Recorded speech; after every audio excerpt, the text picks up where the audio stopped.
Welcome to the Vix the P Pod. My name is Aldrich Tibayan, and I'm the host and one of the speakers for today's episode. The P Pod is a podcast mini-series about some topics in the SDGs. You're here to learn a lot, so without further ado, let's start spreading some knowledge and ideas and get right into the topic of today's episode. Before we go into something a bit more specific about education, here's a little message from one of the foundations we believe make a big impact when it comes to education.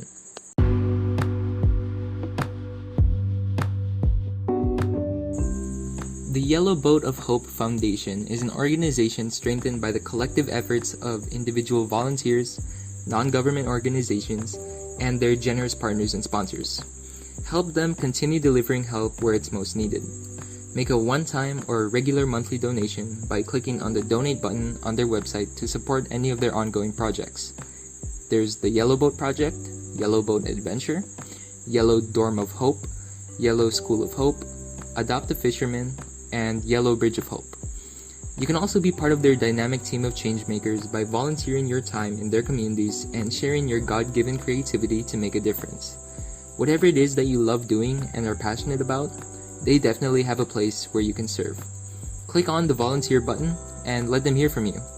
Donate or volunteer now at yellowboat.org. So that was the Yellow Boat of Hope Foundation. Shout out to them, because they're really out here making positive impact where it's needed, and that's something that the Vix the Peapod team really admires. So moving on, in this part of the episode, let's cover very briefly a bit of the bad side in online learning. So here's an audio bite from another first-year student about his online learning experience. So my pandemic experience wasn't good, but it wasn't entirely bad from the start. To be honest, I was really happy hearing that school was cancelled for a week when the COVID pandemic started. But school never did resume normally, and it was sad not knowing that it would be the last time I'll see my friends through the year.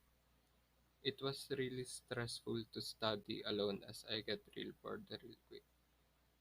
It was really convenient to study at our home, but there comes a time that laziness will mess me.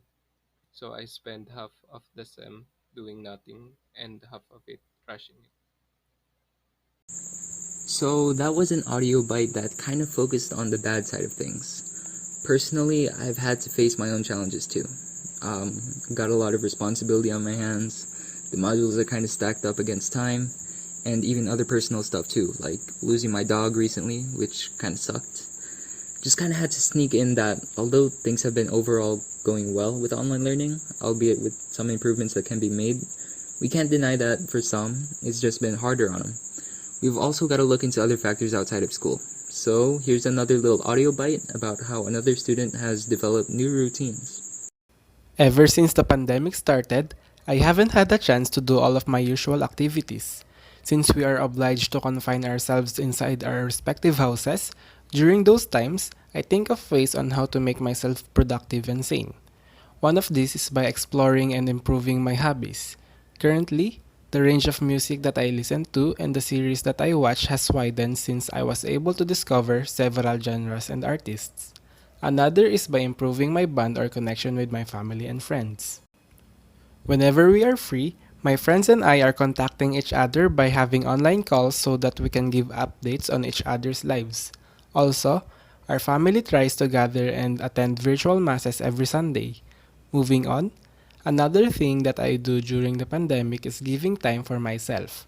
I do this by giving myself peaceful rest and a healthy lifestyle, and also allowing myself to learn new knowledge that can help me improve myself. An example of this is how to prevent being infected by the COVID-19 virus and something like that. Okay. So we covered a lot about online learning. I think we covered everything. We covered some of the general good things about it, some tips and advice where improvements can be made. Also mentioned very briefly how some just experience it to be more challenging than others, and also how different routines can affect your daily schedule and learning. But now we gotta get into something more specific about our fourth SDG, quality education. I have someone here who's going to be telling us a bit about LTS, which stands for Literacy Training Service. It's something that college students can opt to do in order to serve the country in some way.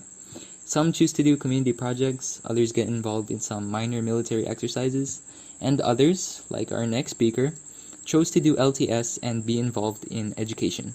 So here's Chelsea to cover LTS. What is LTS and its significance to the students in the community? To begin with, the Literacy Training Service, or LTS, is one of the three components of the National Service Training Program, a civic education and defense preparedness program for higher and vocational education students here in the Philippines. The LTS is a program designed to train students to become teachers of literacy and numeracy skills to school children, out-of-school youth, and other segments of society. Literacy is significant to the success of individuals in both their career aspirations and their quality of life. It is more than a basic reading ability, but rather an indication of how adults use written information to function in society. So, you might be wondering how LTS helps the children from the community when it comes to fun learning and meaningful experiences outside the typical day-to-day classroom engagement. This is from the blog of Marco Apollonius. He stated in his blog that they conducted a game as part of their literacy training service.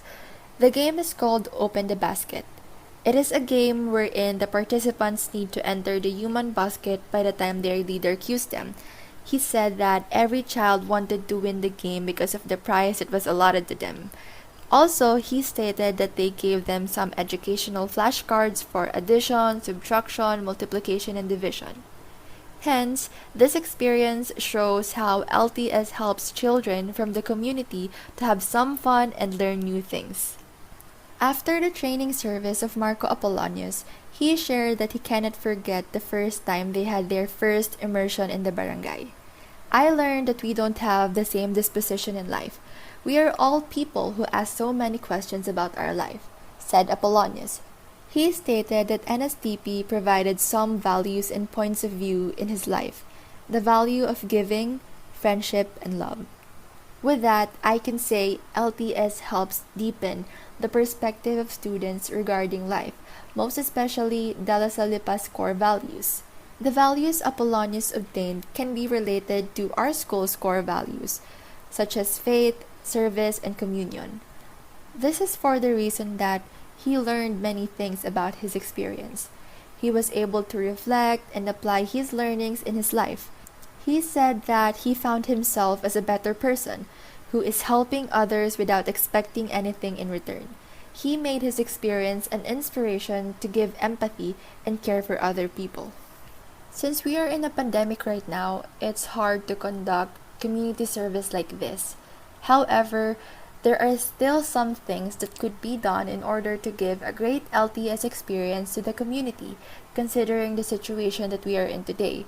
Online classes, no gatherings, restrictions, not being able to easily reach out to the community. So, here are some things that could be done in order to give a great LTS experience.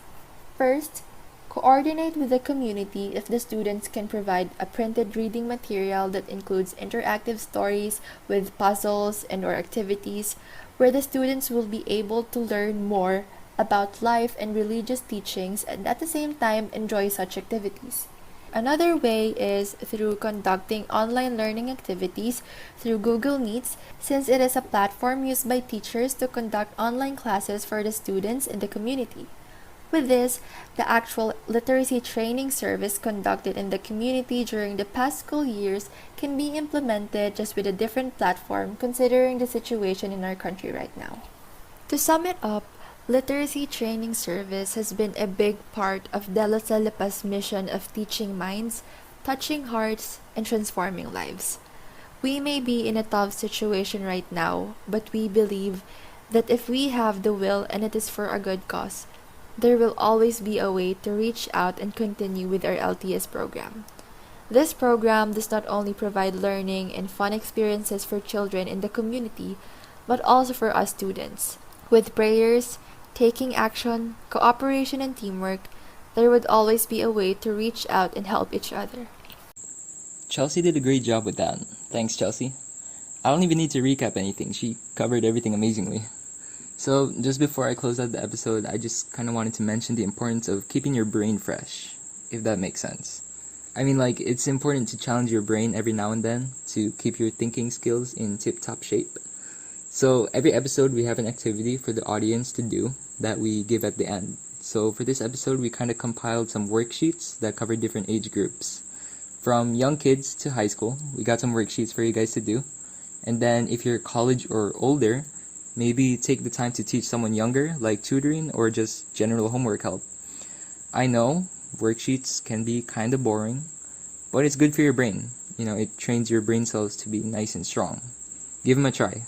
So with that, I'm closing out this episode of the P-Pod. That was the 4th SDG, Quality Education. It's outro time.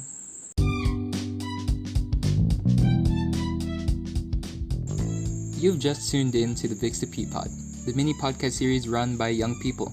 If it's your first time listening, consider dropping a comment or like on whatever platform you're listening on. That'll be all for today's episode. Continue sprouting your knowledge, and we'll see you at the next one.